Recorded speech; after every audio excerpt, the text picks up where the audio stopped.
My name is Carlos Talbot. I am the sales engineer over here at HYCU. I've been in the backup space now for over 10 years now, I want to say. Yeah, working at several backup vendors and including manufacturers like deduplication appliances. So I have a pretty good handle on data protection and always had an interest in storage. And as you know, data protection touches not just computers and networks, but more importantly, storage. At HYCU, I work with customers in the Midwest and Northeast, focusing on POCs, providing recommendations and solutions to address their data protection challenges, and also what they're facing today with the ransomware proliferation and protecting those environments from those attacks. So today's presentations, we're going to be talking about protecting those workloads in the public cloud with the AWS, Azure, GCP, as well as on-prem environments, and provide a strategy for protecting against ransomware, especially in the financial services market and what we see today in those trends.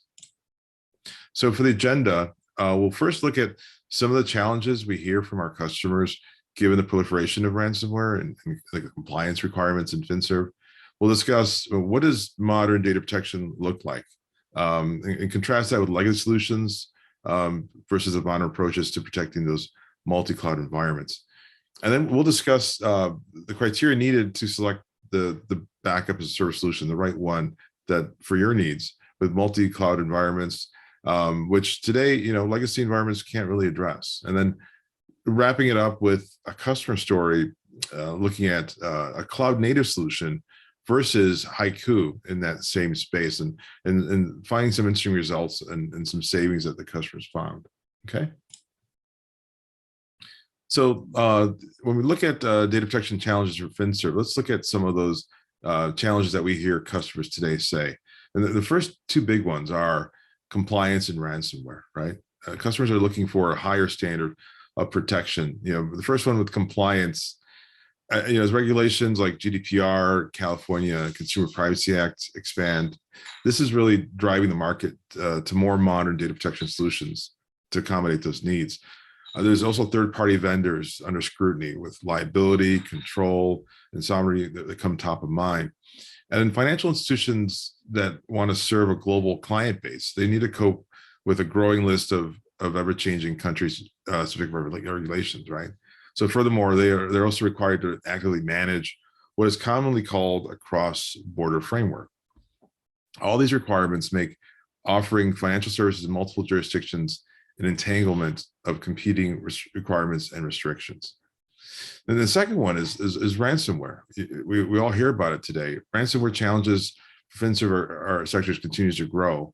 Attacks are up year over year. In fact, since last year, over half of the FinServ companies were impacted, up from 34% from the previous year. Also, over half of the FinServ organizations have paid ransomware to restore the data, which is higher than the global average. And cyber insurance is important. It's driving financial services to improve their cyber defenses. Over 90% of financial services organizations today have upgraded their cyber defenses to secure their coverage. And finally, the increased rate of ransomware attacks in FinServ demonstrates that adversaries have become pretty sophisticated, more capable of executing attacks at scale by essentially deploying those ransomware service models. So it's really critical that customers today have a modern data protection solution to defend against ransomware. Okay, so when we talk about modernizing infrastructure, it does introduce new challenges. There's more complexity, less visibility. As companies deploy more public cloud services and add private cloud capabilities, and their IT environments are becoming much more complex from a management and security standpoint. Without taking steps to monitor usage of these services, they lose visibility of what's going on in their environment. In the cloud security alliance, for example, they recently cited misconfiguration and inadequate change control and limited cloud usage visibility as being among the top threats to public cloud computing. And you've probably heard the saying, you can't secure what you can't see. It's especially true in the hybrid cloud architects. Mixing public and private clouds or infrastructure can increase complexity and heighten organizations' risk making it the visibility and control paramount to securing a distributed environment. Okay. Less control than before, because now customers and IT security teams are using cloud SaaS solutions, and they've removed oversight and control, so they have less visibility into those environments. There's a couple of reasons why data sovereignty matters for your backup strategy. First, if you're trying to store backups in a country that's not in your own, you could be subject to those countries' laws. This could lead to your data being seized or accessed by the government of that country without your knowledge or consent. Second, if you're storing backups in a country with weaker data protection, your data could be at risk of being hacked or stolen. And finally, you store backups in multiple countries, you'll need to ensure that each location is compliant with the applicable data sovereignty laws. And this could be a complex and costly process. And by not fully understanding the shared responsibility model with the public cloud can lead organizations not planning properly for ransomware and disaster recovery in the cloud. And then the last one, greater risks and threats than ever. Ransomware attacks are happening every 11 seconds. CIOs, CISOs, IT security teams, they need to heighten their awareness and response plans around ransomware threat. And cyber defense needs to cross boundaries so that every IT worker understands exactly what ransomware is and how it infects organizations and how to combat it. And finally, more complex environments make human errors more likely. So, for example, misconfiguration of storage buckets in the cloud, improper data management. Misconfiguration might seem straightforward and avoidable, but they are the most common risks to cloud environments. In fact, 60 to 70% of all security challenges in the cloud arise from misconfiguration. Okay. So with multi-cloud hybrid deployments, do we have a handle of where our data is, how it's protected? Is it exposed? Having visibility into those environments is key to ensuring data resiliency, right? Having a centralized view to monitor the different silos is key to ensuring you are in compliance. So let's take a look at a typical legacy solution, right? They're usually complex to deploy and manage. They require multiple data movers, agents installed, proxy servers, repository servers, separate reporting servers. They don't offer a single pane of glass to manage the various silos of data that you're protecting, whether it's on-prem or in the cloud. A lot of these vendors don't have a cloud native solution. They try to adapt their on-prem solution to work within the hyperscalers, which introduce added costs for continuously running compute resources.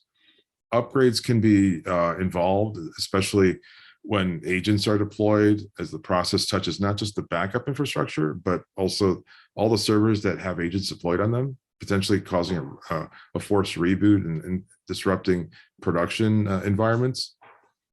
And some solutions require additional licensing for SQL databases, or they run on Windows platforms. This is a risk factor, right? Because majority of ransomware proliferates within the Windows infrastructure. And then finally, licensing is complex, expensive, because each component is treated differently. And all this adds to additional risks and segmented views of your data protection strategy. Okay. So what does a modern data protection solution look like? So here at HYCU, we envision modern, this is our view of modern data protection. It begins with a purpose-built data protection for each of your key on-prem and cloud workloads to ensure that you have the best solution for each one of them, instead of one good solution that's been retrofitted to the rest, right? Like those legacy vendors. Then the goal is to simplify the complexity, create a single pane of glass view on top of all of that, all the silos. And the goal is data anywhere, protected everywhere. So the solution protects on-prem physical virtual environments with support for multiple hypervisors. You can see we have VMware, we have Nutanix here. It also natively protects filers such as Dell PowerScale, previously known as Isilon. And it natively integrates with all the APIs with these respective solutions. So with PowerScale, we talk directly to the APIs. We integrate with the storage snapshots, unlike some other vendors that use NDMP. So whether you're backing up hundreds of terabytes within a filer or multiple petabytes, we can scale accordingly for that. It also has native support for all public cloud vendors, AWS, Google Cloud, and Azure as well. And so the solution provides a unified policy manager and orchestration. So it easily allows the customer to migrate workloads from physical to virtual, and also from on-prem to the cloud. And some customers are getting sticker shock nowadays with cloud costs and are considering migrating back. That's all supported. We can bring them back natively as a VMware or a Nutanix AHV VM. So all that's fully supported. And all of it's protected using immutable storage as an added security layer to ensure that backups are kept read-only and protected against ransomware attacks and insider attacks. Okay. And if we go further down and drilling into the solution, if we look at the on-prem environment, it's designed to protect physical and virtual servers, as I mentioned, without the use of agents. So whether you're backing up a physical SQL server, Oracle virtual server, we can do application consistency down at the transaction log level when it comes to recovery. So not just recovering the entire server, but you can recover a single database, or you can cover down to a transaction log just before the DBA potentially dropped the table, as an example, right? So having no agents simplifies upgrades, as the on-prem controller is the only piece of software that requires upgrading. That's this guy right here, right? Some legacy solutions with agents require servers to be rebooted, which can impact production, right? With that single VM, that protects your entire environment, whether it's virtual or physical. And those backups can occur locally. So we can back up to any direct attached storage, or any NAS storage, or even on-prem object storage. And furthermore, object storage can be immutable, an air gap for true ransomware protection. And we can send those copies out into the cloud as well. So we can have a secondary offsite copy. If you're familiar with the 3-2-1 rule of backup, we have 3 copies of your data, 2 different formats, 1 offsite. So we can have that secondary copy inside an Azure container, an AWS bucket, or GCP storage container. And this allows us then the ability to actually spin up workloads into the cloud. If we want to migrate a VMware workload into AWS, we can easily do that with this solution. And furthermore, we don't require compute resources running continuously inside the cloud like some other vendors have. Now, if you have native workloads in the cloud, perhaps you might have Google GKE, like microservices, container services, SAP HANA, or even SaaS solutions like SQL. We also can back up those solutions natively using our backup as a service within the respective 3 hyperscalers. And that also is very easy to deploy. There is no software to manage. There is no upgrade, because it's truly elastic and natively purposely built for the cloud. So when a customer wants to back up 10 VMs or 1,000 VMs, it'll scale accordingly. There's no sizing or anything required for the public cloud approach. And finally, the last thing is the integration into all the various respective regions, because it supports not just the local regions, but all the regions within AWS, Google, as well as Azure. And the solution does monitor the backup throughput. So when it comes to compliance, when you're backing up data to your on-prem data to a local target, we actually not just measure the RPO, but the RTO as well. So when it comes to a disaster recovery, we'll tell you if you're out of compliance. It could be an example where you're backing up VMs and you designated for our RTO. We make sure that during an emergency, you can recover your data in that timely fashion. If not, we're going to get a warning and remind you of that. So we want to make sure you're always in compliance with your solution. Okay. Oh, and last thing too, it mentioned, we talked about on-prem and cloud, but also SaaS workloads like O365. We have support for that as well as part of that single pane of glass, whether it's backing up Exchange in the cloud, SharePoint, Teams, OneDrive, being able to do full e-discovery searches, being able to do audit logging, and delegation authorities fully supported within the solution as well. Now, when looking to select the best and right backup the service solution, there's some criteria we should look at, right? The first one being delivered truly as a service solution. You need to have no more manual error-prone installs and maintenance, upgrading software right in the cloud. We don't have that in the solution here. So that adds complexity, adds error, right? We want to make sure it's 100% agentless. Whether you're backing up on-prem or in the cloud, we don't want to install new software into these respective workloads. interrupt production because we're doing upgrades, things like that. Having a truly agentless solution avoids that scenario. It needs to be cloud native, it needs to be cloud scale. No more sizing, configuring cloud backups. As I mentioned, whether you're backing up a dozen VMs or thousands of VMs in Google Cloud, it can scale accordingly for that solution. It also helps keep utilization and cost down because we're not continuously running compute resources in those environments. We're just sending data to that bucket, whether it's AWS S3, an Azure blob container. There's no compute resources running during that time. And lastly, bringing complexity into compliance, right? The solution needs zero learning curve, very easy to use, very easy to manage, very easy to scale. A simplified architecture for very better security outcomes, right? And the last thing, being able to streamline policies and security like identity access management. And the last presentation with Brian talking about the complexity of passwords and the biggest issue with passwords, having that IAM integration and streamline is key for any kind of backup as a service solution.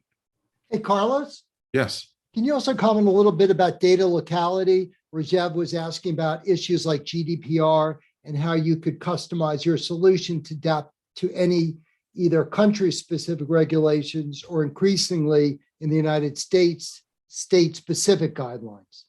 Right. When you configure the backup targets, you can identify the locality so that when you're doing backups, primary backups and offsite copies, it will alert you if you're in compliance, if you're maybe sending a copy to a different region that you weren't supposed to. Does that answer the question? I believe so. And yes, okay. Rajev said yes, thanks. Okay, yeah. And then what does data protection look like with HYCU? It's, again, we mentioned the single pane of glass for simplicity. Being able to backup, recover, and migrate and orchestrate moving workloads from on-prem to the cloud and vice versa, using a simple to use interface all through a web HTML5 interface.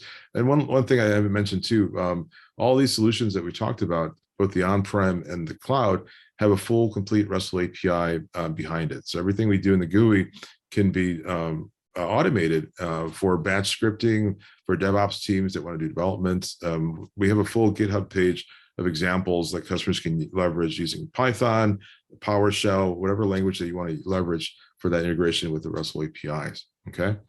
And then native multi-cloud data protection, backup as a service, cloud scale. It needs to accommodate workloads that are in the thousands, right? Or even multiple regions or multiple projects within Google, for example. We can address that without any configuration requirements within the cloud. And then data privacy and security, being able to have a robust integration and encryption, both encryption and at rest or on the fly, right? And having immutable storage behind it. So complete control and sovereignty over your data. And again, back to immutable storage, securing that data with air gapped immutable backups with RTO insurance. So we can make sure that you're in compliance, that you can recover your data in a timely manner. Now, I mentioned there is we have an example of a customer where they were looking at leveraging Azure native backups, their tool sets versus HYCU. And one thing that the customer noticed that over a 1 year period, they can save over 25% using the HYCU solution. And why is that? We're much more efficient with our backups when it comes to compression, deduplication, being able to store not just with snapshots, but also being able to migrate those into lower cost storage, whether it's hot storage, cooled, or archive tier, and being able to have a policy, a single SLA, single life policy to manage those data recovery strategies, okay? The last slide here is, I'm sure many of you are familiar with the Magic Quadrant. With the most recent one, HYCU has been recognized as a visionary. If you see, there are many legacy vendors still stuck as niche players. And I think as we continue to innovate our solutions, we should see further progress in the Magic Quadrant for next year.